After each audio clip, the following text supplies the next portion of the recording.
everybody. It's lovely to see so many faces and a couple of people I know, actually. Hello, Teresa. Okay. It's really nice to see you. So, yeah, my name's Jen Hogg, and it's funny because quite a lot of folk remember me being on the Sewing Bee. It's quite a while ago now. I'm not sure I would remember, if you know what I mean.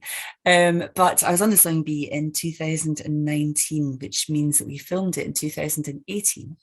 And I got through to the semi-final, so I got on quite well.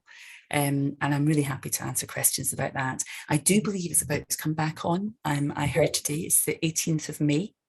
Mm-hmm. So if you're a Sewing Bee watcher, that's a date for your diary.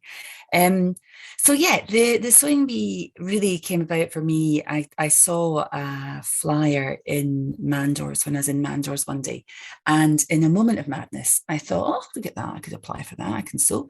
And I really applied thinking I had absolutely no chance of going on the programme at all. And there's lots of different stages to the application process. So the first thing is that you send it in a lengthy application. It asks you to think about your history of sewing, what you've sewn, why you sew and all the rest, how you learn to sew, which I'm sure I'm the same as a lot of folk here. I learned, I think, probably from my mum and my gran. I don't remember being taught. I think I probably pissed my gran. You know, Gran, will you show me this? Will you show me that? On her treadle singer, actually. Mm-hmm. So I applied for the programme, and you get a wee acknowledgement back, and they say, oh, thanks very much for your application. If we like you, we'll give you a buzz. So the next thing, I got a phone call, and I thought, oh, fancy that. So the first thing they do is they phone you and they ask you some sewing questions. Actually, they have a general chat, but they also do ask you some specific sewing questions, because I think they're trying to weed out the folk who just want to be on telly, who actually can't sew for toffee. And one of the questions they asked me, which might make you smile, was they said to me, so Jen, some sewing questions for you. Tell us, what is shearing? And I said, well, in Scotland, that's what we do to sheep. I said, I think you're maybe talking about shitting, what I would call shitting. So anyway, we kind of got through that stage. And again, they say, oh, thanks very much. If we like you, then we'll phone you back. And at every single stage, I thought, well, that'll be that.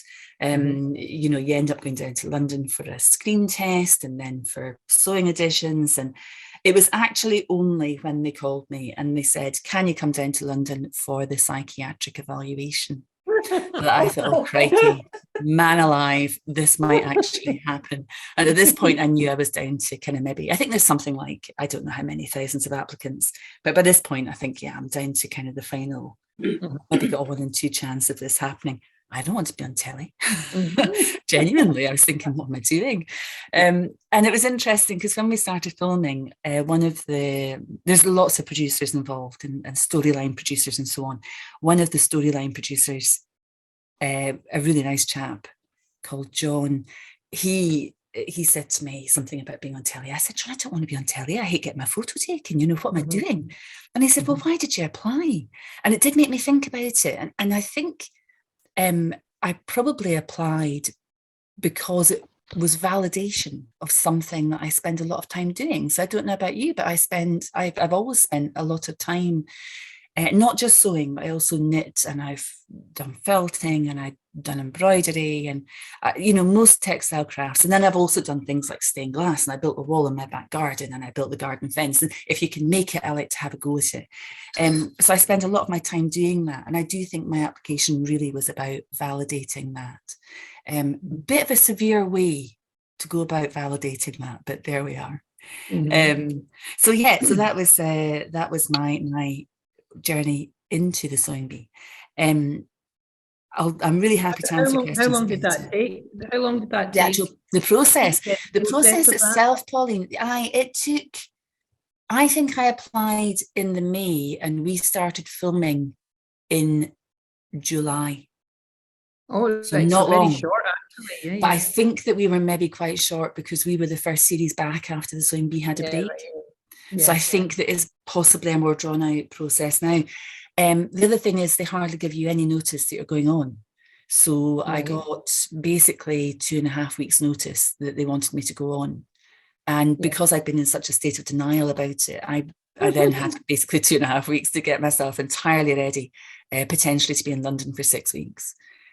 Wow. So yeah, it's quite a tall order. And at that point, my children were both still at home, and I had to kind of sort things out for them and for the dog, and just kind of get myself, like what I wanted to wear together. I mean, you all of a sudden you're thinking, crikey, what am I going to wear? Yes. And did you make a lot of your own clothes that you wore on the show? Well, actually, no, I didn't. A much higher percentage of my wardrobe now is made by me. Yeah. But at that point, I didn't. I wore my own makes for maybe the first kind of 3 or 4 episodes, I think, and then after that, I kind of ran out. You don't time to make anymore. And you also, it was punishingly hot. We filmed in the middle of a heat wave, and it was really, really hot down in London. And so you're also trying to think of things you can wear that'll be a bit cooler to wear. Because it was you can imagine with the studio lights and the heat wave going on and all the bodies. I mean, at any one time in the studio, there's about 60 people between the production crew and the camera crew and so on. So it's a busy, busy place with lots of equipment, and it gets very heated. So yeah, and obviously you don't know as well when you start. You have to go prepared to be down in London for an extended period, but you might get kicked off after week 1 and you're back home. So you just don't know. You have to kind of prepare for it. And for me, because you said you were kind of like, I don't really want to be in telly, but the validation was important for your crafting and your everything you've been doing. But how obviously there's tears and there's it's very disappointing when you actually get you're maybe at risk of going, and then you're not going, and then you're maybe at risk of going, all those kind of things. So I just wonder how invested you actually get. Do you get swept along and invested in the program and really enjoy the process of being in the program? Well, that's an interesting question, because you do get very invested in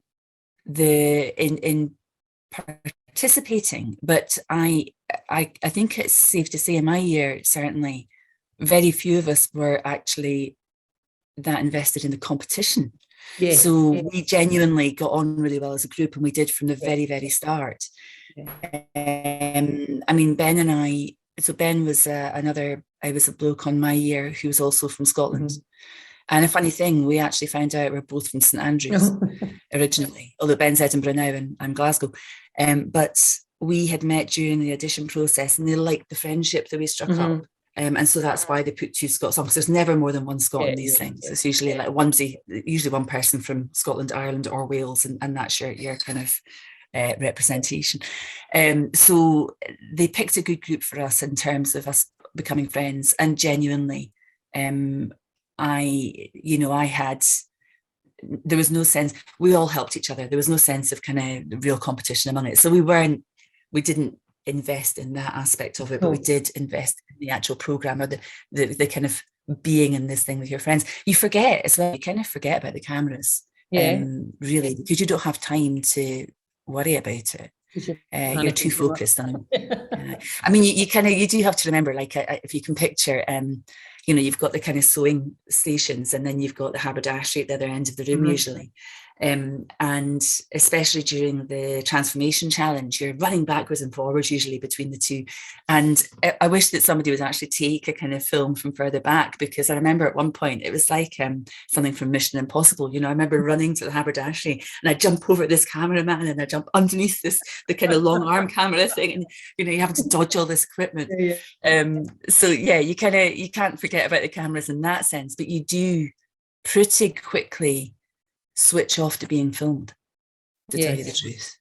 I think you have to. You can't.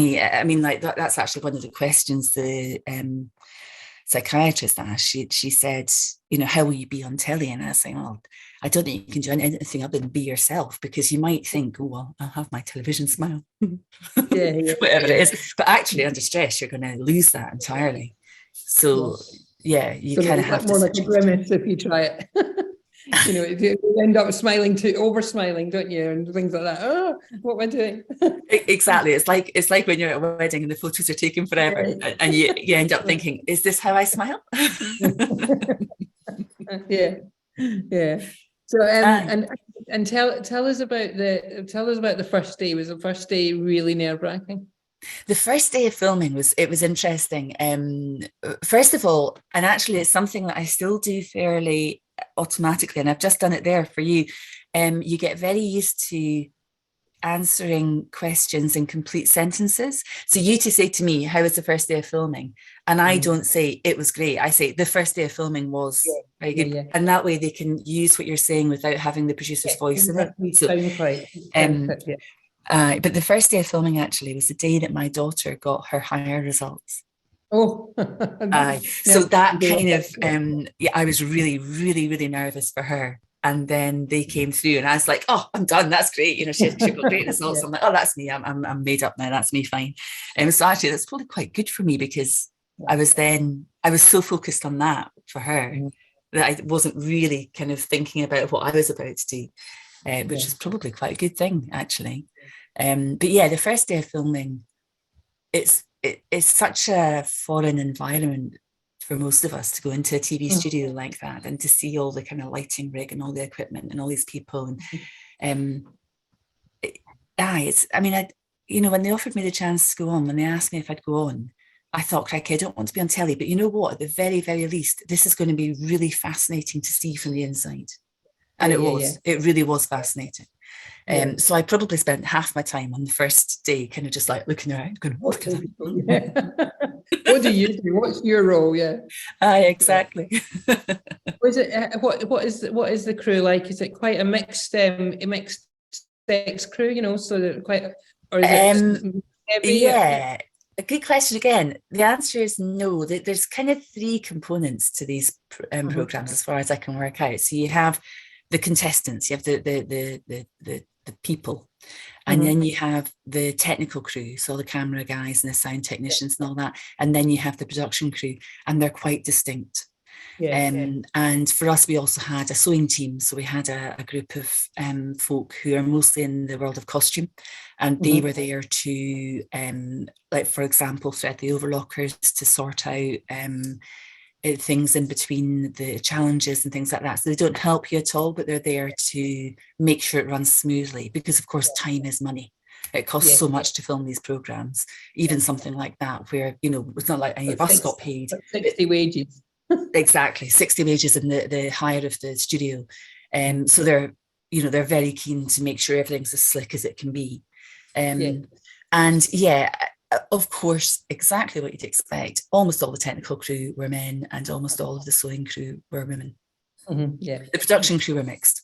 So and I'd like to, because I've been on quite a lot of TV sets and things like that, and they've always got a good food truck. What was the food truck like? That's a really important question. Well, it's a really important question, and the answer was utterly disappointing until we went down for day one, and we started filming very early. In the early episodes of these programs, the filming schedule is pretty punishing, and you start filming about maybe 6:30 in the morning, and you'll maybe get finished about 11 o'clock at night.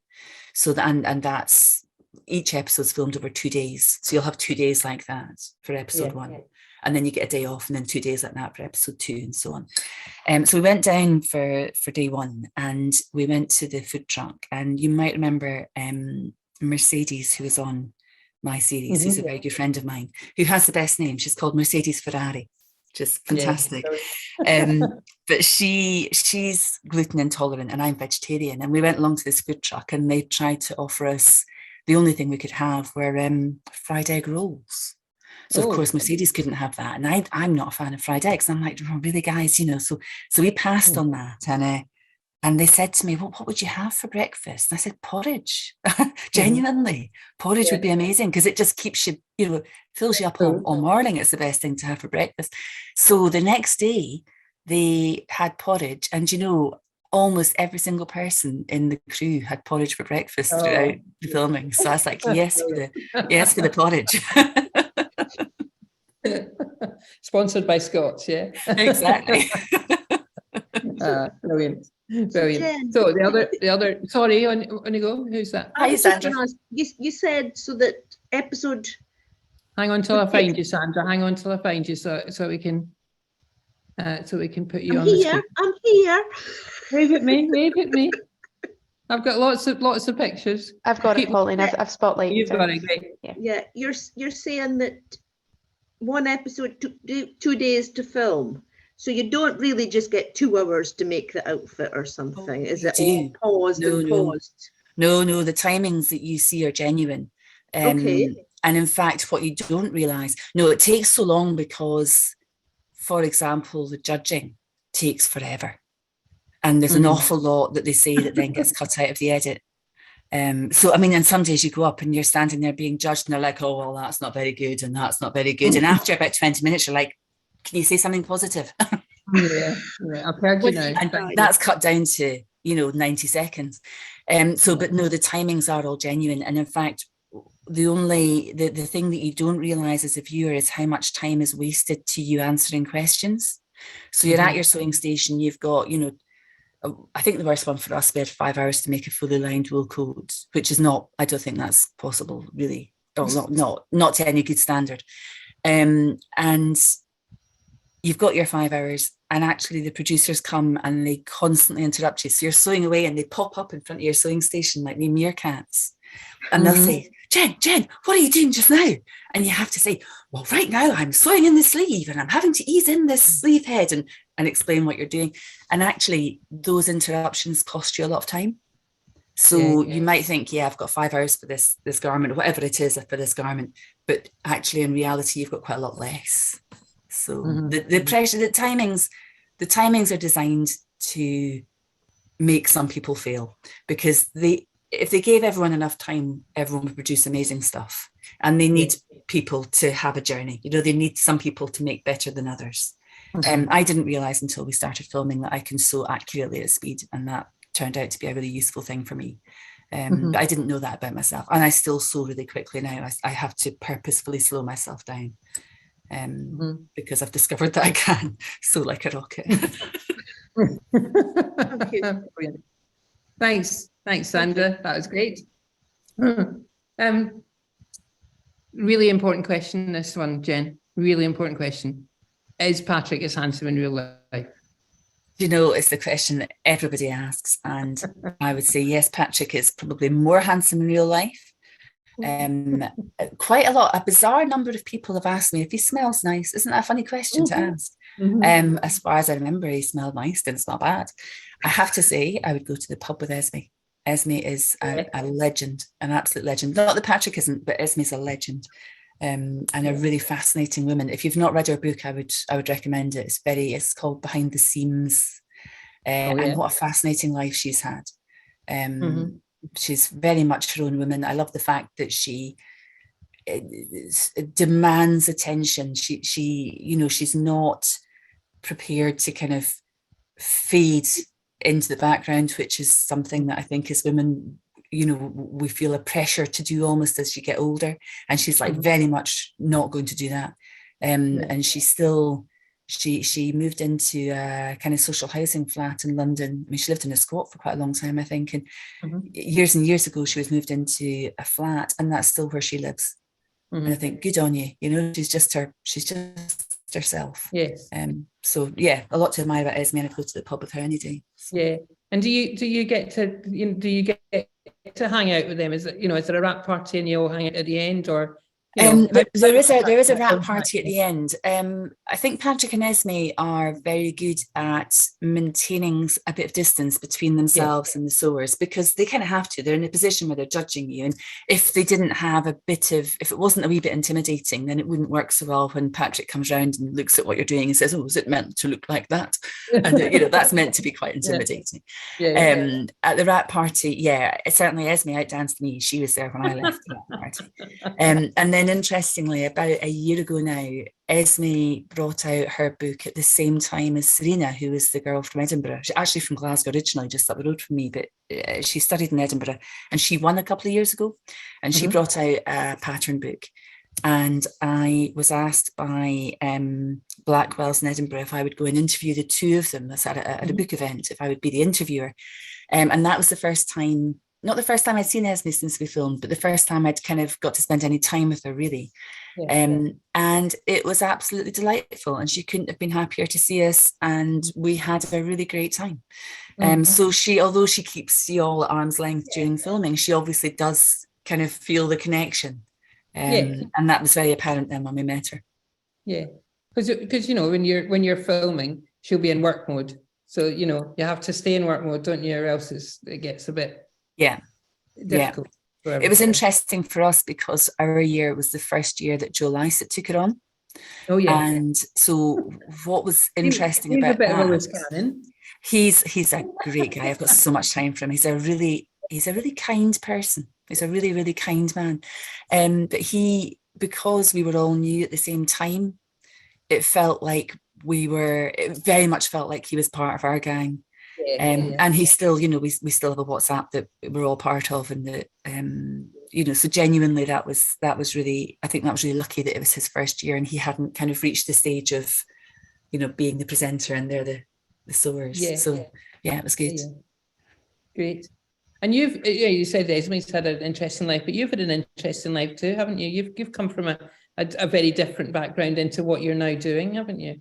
It's true. I know I've had a number of careers, really. I started off in law, so I worked as a solicitor for quite a while in litigation. So I was doing civil court work, and then when I had my family, I left that and I opened my own business. I had a design-led giftware shop in Glasgow, and started a kind of graphic design business as part of that. And then I sold the shop, and I then started working for an international medical association in a kind of quasi-legal role, and got to travel with them, which was amazing. So I got to go to Brazil, and I got to go lots of places in Europe, and that was a really, really interesting wee job. And that had just come to an end when I saw the Sewing Bee thing and applied for that. So it was quite a natural break for me in my kind of work life, which was lucky. And then, you know, post Sewing Bee, I kind of ended up starting my own business by accident. So it wasn't something I planned at all. And I'm glad about that, because I think if you did any program like that, thinking I'll go on that program and then I will do X, Y, and Z on the back of it, that's a huge amount of pressure you're putting on yourself to perform well in the program. If you get put it out in week one, you've lost those plans. So, you know, I'm glad that it wasn't something I planned. It was quite organic. So tell us a little bit about your business then, your current business. Hi, so my current business, it's called Jenerates because that's my name on Instagram. And again, that was quite accidental, but that's kind of turned into my business name. And I started off, when we finished filming, I couldn't think about anything but sewing. And I alluded earlier to the fact that I do a lot of different things. I make a lot of different things. And at the time when we finished filming, I went back to my leisure classes that I'd been going to the City College in Glasgow doing silversmithing. But I was like, I can't do jewellery, I need to be sewing.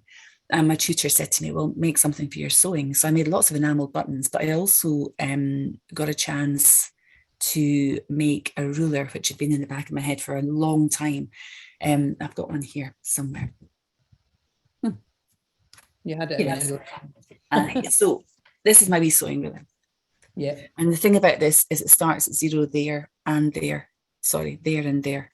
And that's what I couldn't find. I looked for a long time for that. And it basically, I realised it's a lazy ruler because you can plonk it down and you always have 0 to start measuring from. And sometimes we instinctively use tools the way that give us the best view of our work. And that wee ruler means that you can use it off your fabric and measure in, or you can use it from the outside edge and measure up, whatever way works best in the situation you're in. So it's a bit of a lazy ruler. But so I got a chance to make that for myself, and I found it really useful. And then at the same time, I was running knitting classes in Glasgow for the yarn cake. And one of the women who came along to my knitting class, really nice woman, and we got talking as you do, and I said, what do you do? And she said, oh, I've just moved back to Glasgow with my husband. We have a laser cutting business. And I was like, well, then you and I need to talk. So we got together and I made 100 rulers and I put them on Instagram and I sold them in half an hour. And I thought, okay, this could be something. And it's funny how vulnerable you feel doing that, because here's this ruler that I've looked for years, and I found it really useful. And then all of a sudden what you're doing is you're saying to other people who are experienced sewers, what do you think? Do you think that's useful? Yeah. And you do feel quite vulnerable doing that, because it's come from my head and it's something that I'm putting a bit of myself out there. So it was very lovely that it was so well received. And then about a year later, I had another idea, which are these. So these are my seam circles. And I designed these because I do a lot of pattern hacking, and I alter my patterns quite a lot. I do a bit of pattern drafting as well. And these are a really quick way to add on or take off a seam allowance or draft a facing or add a hem, anything where you need to follow the line of a pattern. And you just use whichever size of circle you require. You can build them up to get a bigger depth, and you literally put your pencil in the middle of the circle and follow the pattern line round, and you can imagine then you're always going to be true to the line of the pattern. And this is a display, like this is a magic set. This goes on my stand when I'm at sewing shows. That's all glued in, you see. That's why I picked this one up to show you. So I launched them about a year later, and they immediately became a bestseller, and I've sold thousands of those all over the world. So that's been a really lovely thing. I was at Stitch Fest down in London in March there, and I think it was on a Sunday, and it was quite late on. It was starting to get a bit quieter because it was crazy busy. It's a good show to go to though, but it was crazy. And this lady came up and she said, "Oh, what's this?" And I told her, and she said, I hate you. Why didn't you do that 30 years ago? She said, I teach pattern cutting. She said, I teach at the college. I teach pattern cutting. And why did you not give me them 30 years ago? So it's nice when you kind of feel that what you've done is genuinely helping people with probably the most boring part of altering a sewing pattern or creating a sewing pattern. I like the drafting part and I like the hacking part. I really can't be bothered spending time adding on the seam allowance. So if I can speed that up, that's good. And then my kind of third, these are all unique to me, these designs. So they're all registered to me. But the third thing then that I came up with, and again, this was a moment of clarity last summer when I was using a hot hemmer. So you get hot hemmers to help you fold an accurate hem. And I've never had one that was successful. And I was working away last summer, getting frustrated with one that I bought. And I thought, why aren't these made in silicon? Well, Jen, you make them in silicon. So I did. So I have a silicon hot hemmer. So that's a centimetre one. And they have gone crazy. So I thought, again, I like this. I find this useful. I'll make some. I took them down to the Ali Pali in London last October. And I had a small batch because I make everything in Glasgow. It's all made locally and it's made in small batches. So I took down a small batch. And I thought, let me test the water. I'll have them for a couple of days in the stand and that'll be fine. By lunchtime on day one, I had people fighting over the display copy that I had literally written display on. And I thought at that point, okay, this is a hit. And that and the seam circles are my two big sellers. And again, I've sold them all over the world. And they went French. I sold them to a big haberdashery in France. And we made everything French for them. And it's been a really interesting journey. And a really nice thing. Tell us about the process from thinking about it to the design of it to the actual production of it. How long does that take, and how involved is that? Yeah, how long it takes, it kind of depends how fully formed the idea arrives in my head, actually. So the hemmer was fairly quick because I knew pretty well exactly what I wanted. I'm working on something else just now that I've done one iteration and I've decided I want to kind of really change it, and as I'm about to go through the second iteration of it. So sometimes it takes longer than others. It just kind of depends. Again, because I produce everything locally and I've got a very good relationship with my production partners. So it's great because I can just nip over and we can try things. And that speeds it up because I can just, I'll ping a file over and say, right, can you cut this one for me? And then I'll go and collect it and we'll kind of try it out and so on. If I was having to send, I'm very, very keen not to produce in China in particular. I really want to try and keep it local. And to support another small business with what I'm doing. And the advantage is as well for me is speed of production in terms of, or speed of turnaround in terms of trying things out. Yeah, yeah. And you said that your wooden tools are made out of cherry wood, yeah? Yeah, they're all made out of, it's a cherry wood veneer, because Yeah. that has, it's very strong because it has the glue in it. It's all FSC approved. So it's all as eco. I don't claim to be an eco expert by any means, but it's as eco as I can make it. And I don't use plastic in the packaging, so it's all cards, and I use tins. And in fact, I should have grabbed one. I hand stamp the tins with my logo. And I realised, I realised I thought I could get them printed, you know, and I got a print test done, and I didn't like it at all because it was just too perfect, really. And actually, if you look at my tins, the angle of the logo kind of varies a bit. Yeah. And I realised it's because when I'm stamping the tins, I'll stamp like 50 at a time.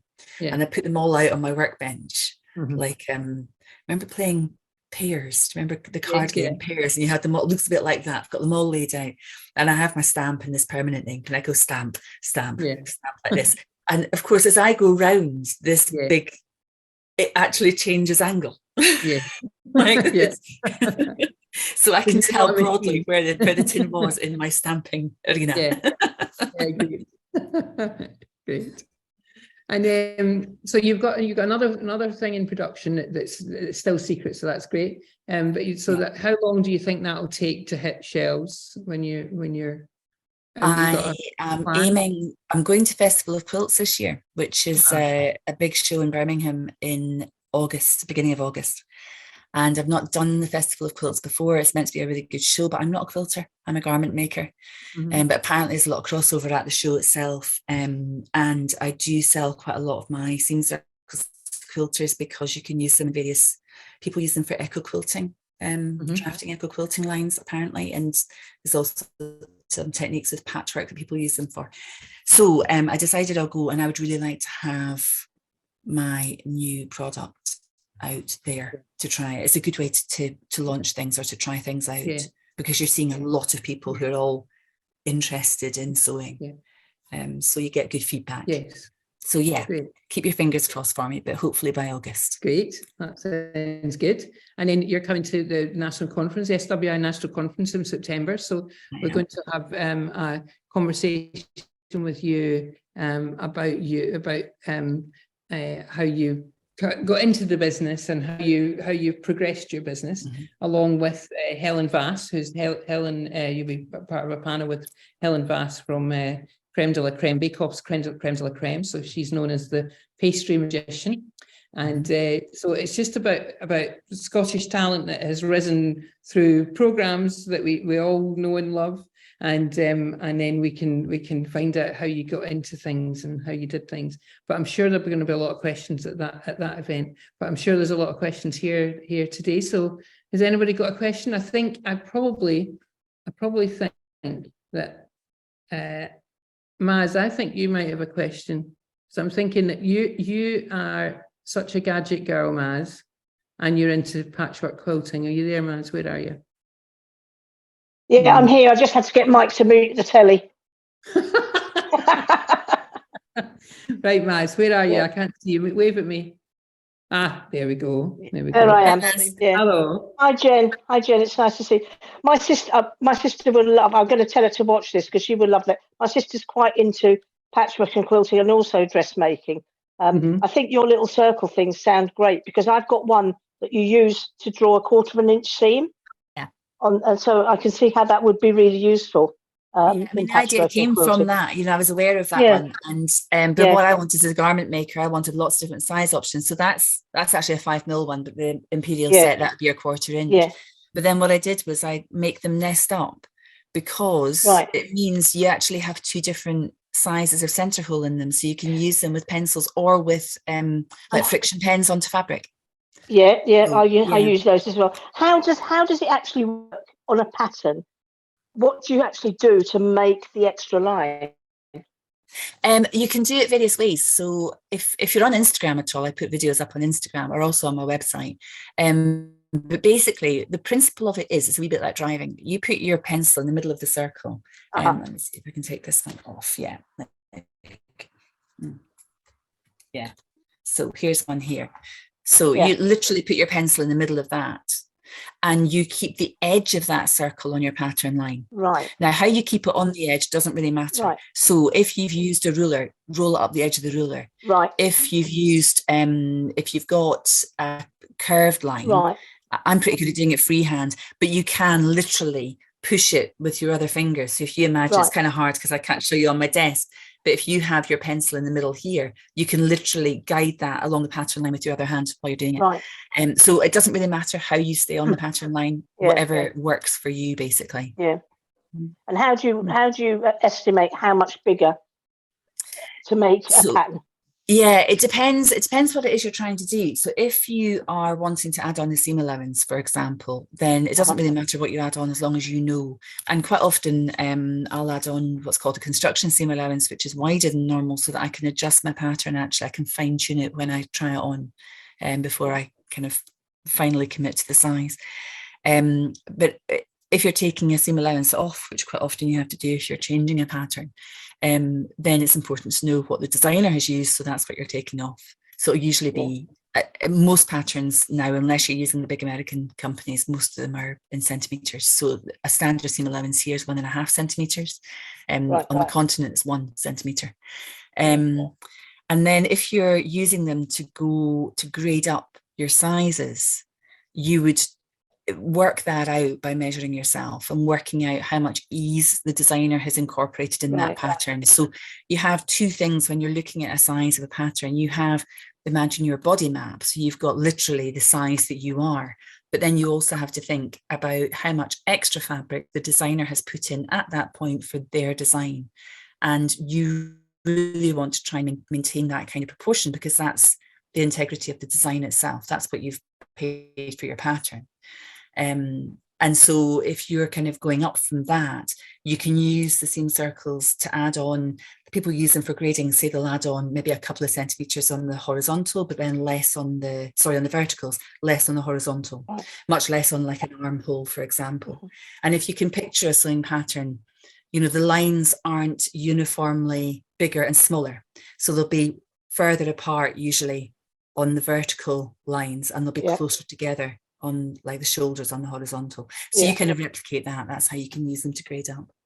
That's great. Does that make sense? Sister goes, yeah, it does. And my sister goes to the Birmingham show every year, so I'm going to tell her to get to your stand, because you've got gadgets that she hasn't got.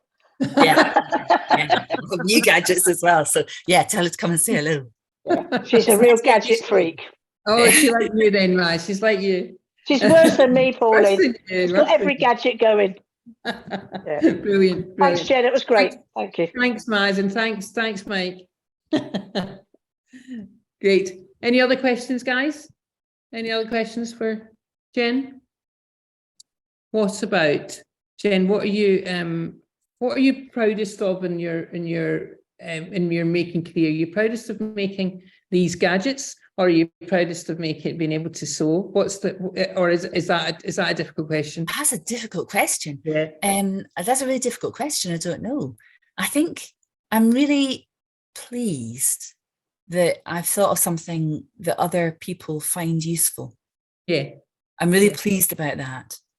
I don't know if that's pride or if it's, I'm just really pleased that I feel like I'm contributing to this community that I'm part of, and that's a lovely thing.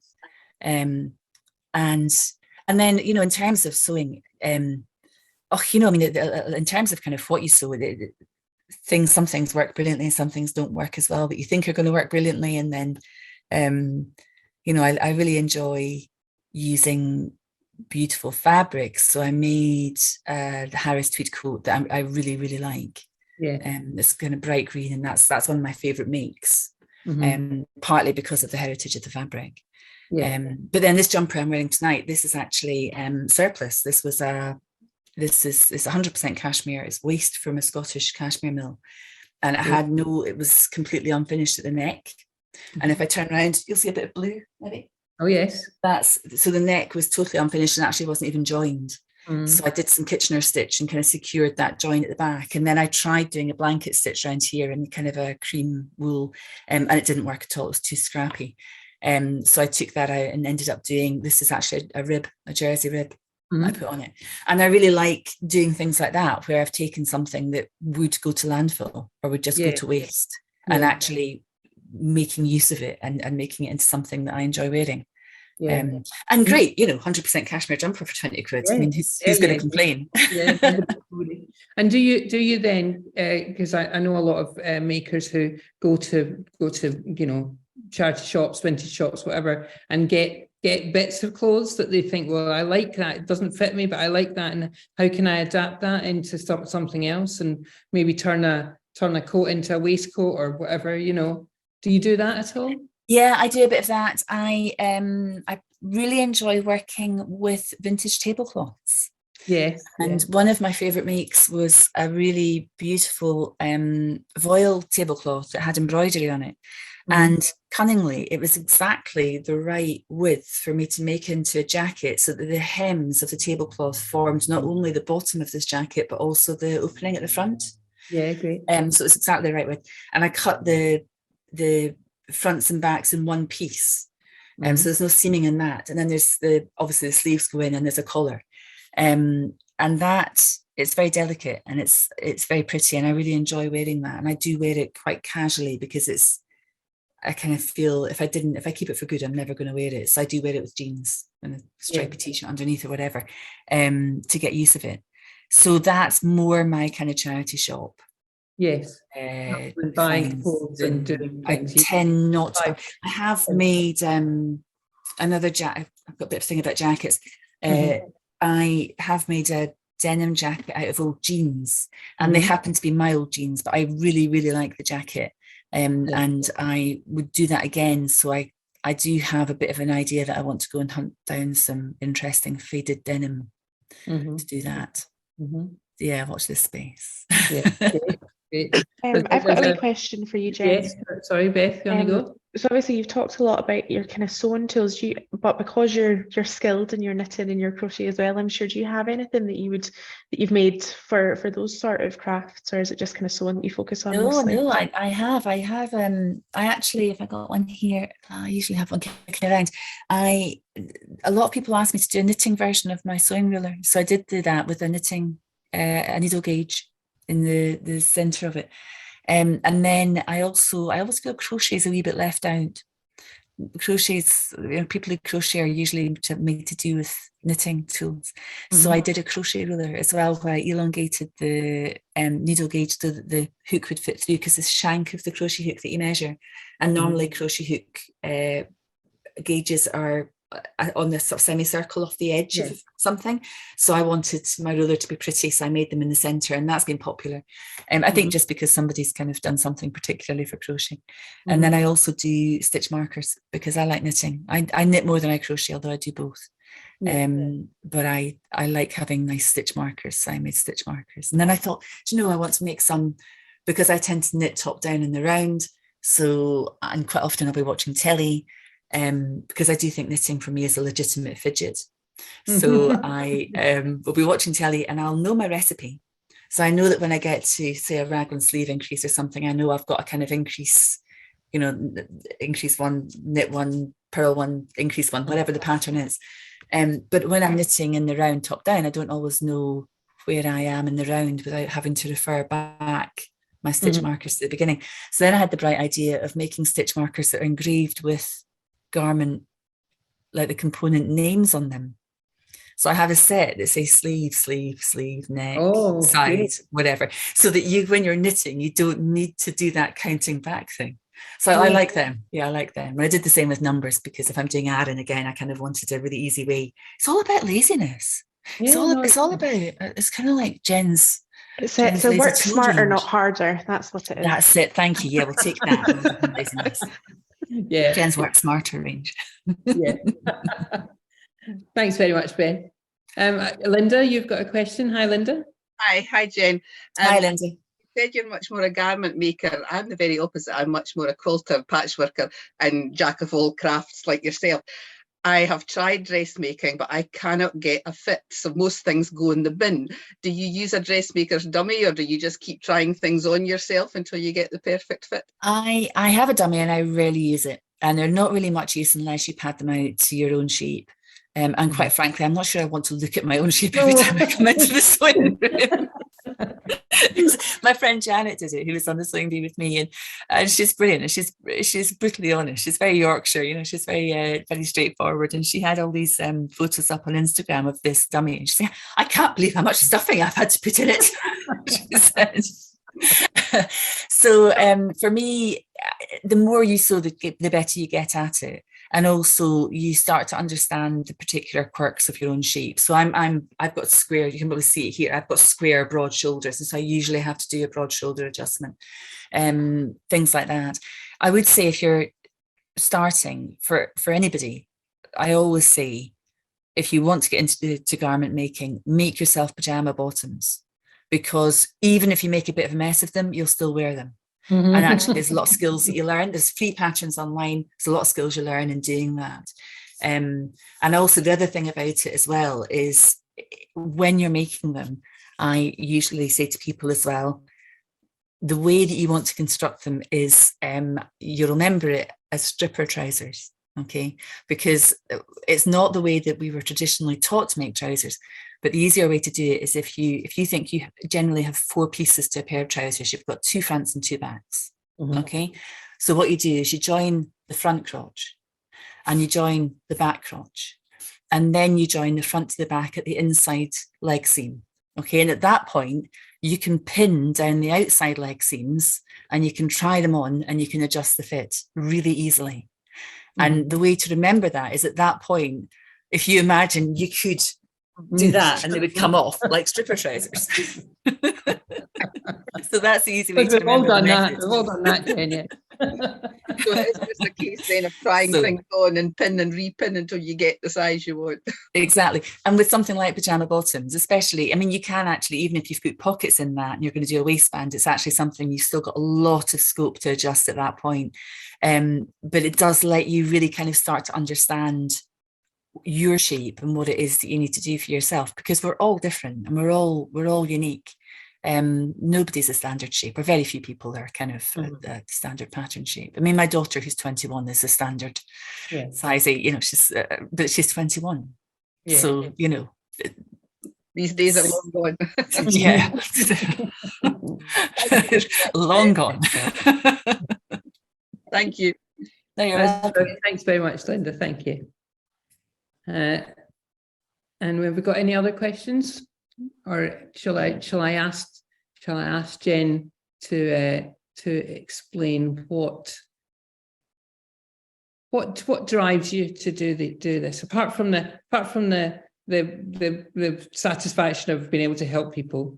How much time do you commit to it? You know, I'd like to know, are you I kind of see you, and this might be completely wrong, but I kind of see you as this person that's like, you've got all these little ideas, ping, ping, ping. How do I get that down into this? But how much time do you actually spend doing that? Thinking? My business is taking more than full time just now, and that's quite challenging.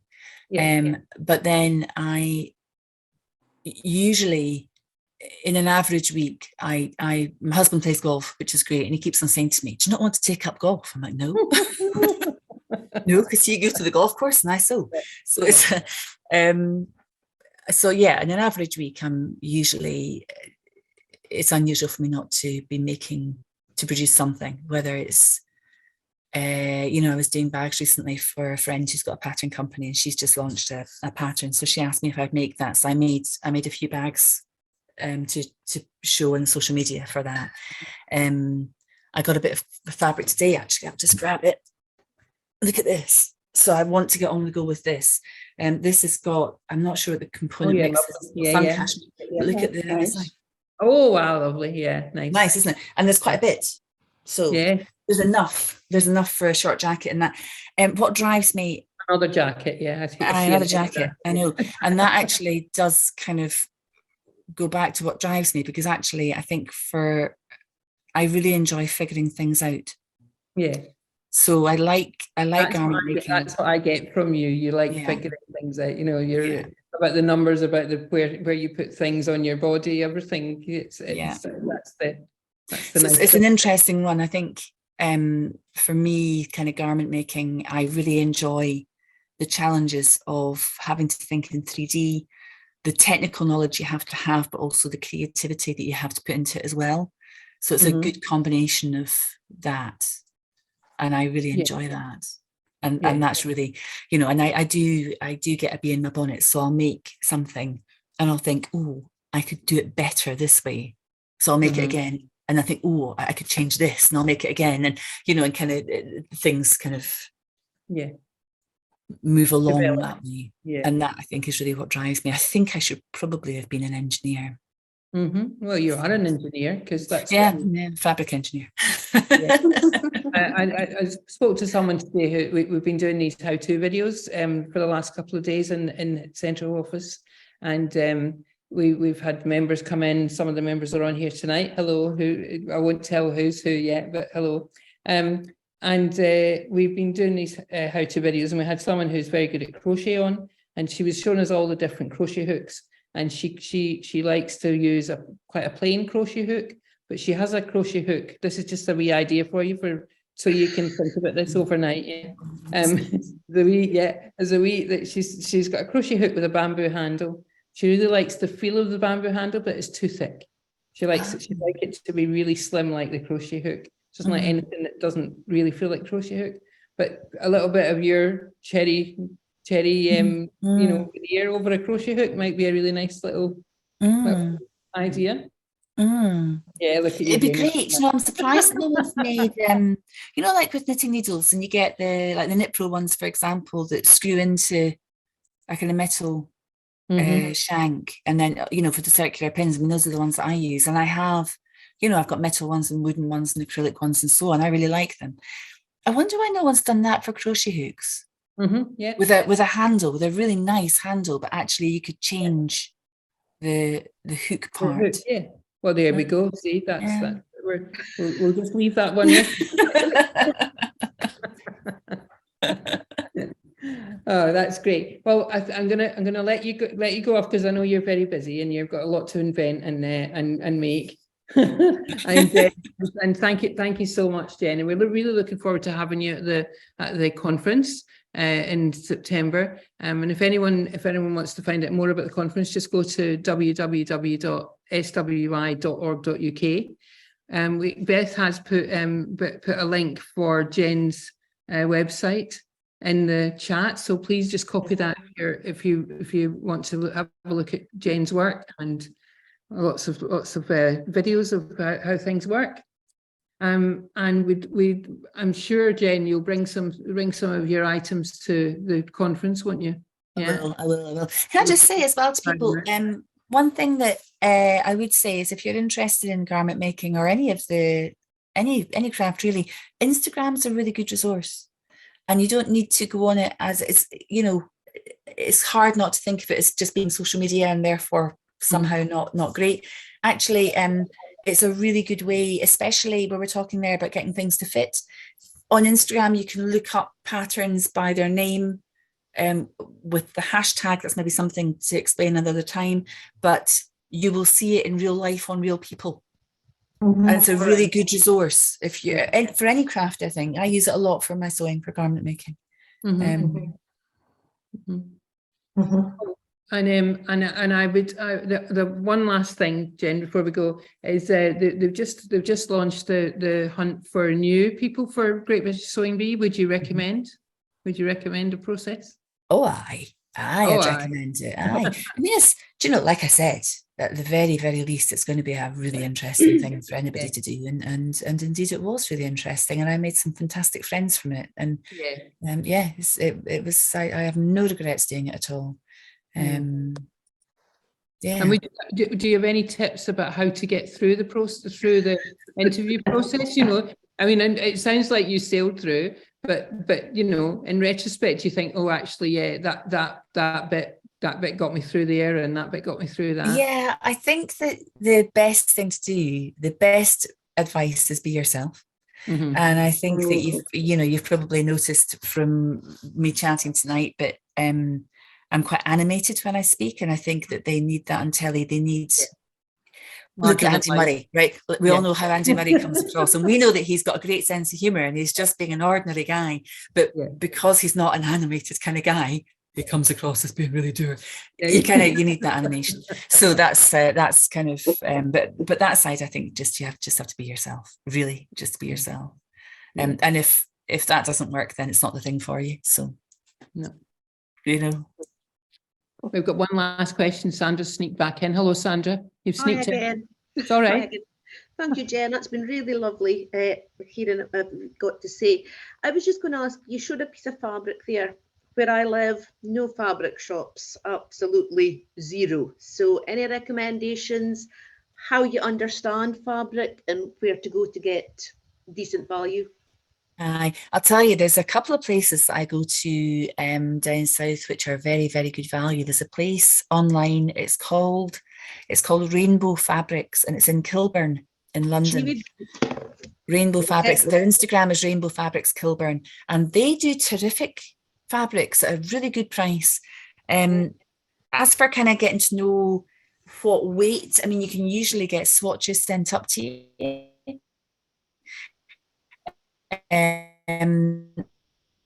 But I wish you this school and you can swap the swatches, so we build up a kind of record of what's what, because when you're ordering online, it's good to know. But there are quite a few sites. Merchant and Mills are quite good at explaining what different weights of fabric might be used for. Minerva is another one that's quite good for that. And again, Minerva they're trying to get a bank of people making garments which are then shown on the garment page on the shop, so that you can see how it looks made in that outfit, so you can get an idea of the drape and or not, whatever it is. But I think generally I order quite a lot online because, I mean, I think it's the same all over. I think that we're losing our fabric shops. This piece here I got from Nomad, which is a surplus shop in Glasgow, and they sell quite a lot of cashmere, and that's nice to look at, and it's open at the weekends. But if you're down in Glasgow at all, then that's worth going into. But our big one in Glasgow is Mandor's, and that's not the shop it was at all. Now it's sad. But I think generally, if you're going with natural fibres, you know, I tend to not order anything that isn't a natural fibre online, because it's a much safer bet. And it's nicer to sew with as well. I mean, there's certain situations where you might want polyester or whatever, but generally I'll use viscose, but I don't tend to use polyester that much. And of course I have my cashmere, darling. Yeah. Oh, yeah. Cashmere, yeah. Thank you. Great. Again. Thanks, Sandra. Well, I think I'm going to ask everyone to unmute, and I'm just going to, before we give Jen a round of applause, I'd like to read this out from Catherine Williamson. Catherine said, Jen is inspirational and a great ambassador for Scotland. What a talented lady, yet so modest. Thank you for arranging. So that sums it up. Thank you very much, Jen. We'll just Jen a round of applause. Thank you very much. Thank you. Have a wonderful evening, Jen. What's left of it? Thank you. Thanks for asking me on. It's been a real pleasure. Thank you very much. We're lovely to see you in September. Bye. Thank you. Bye. Thank you. Bye.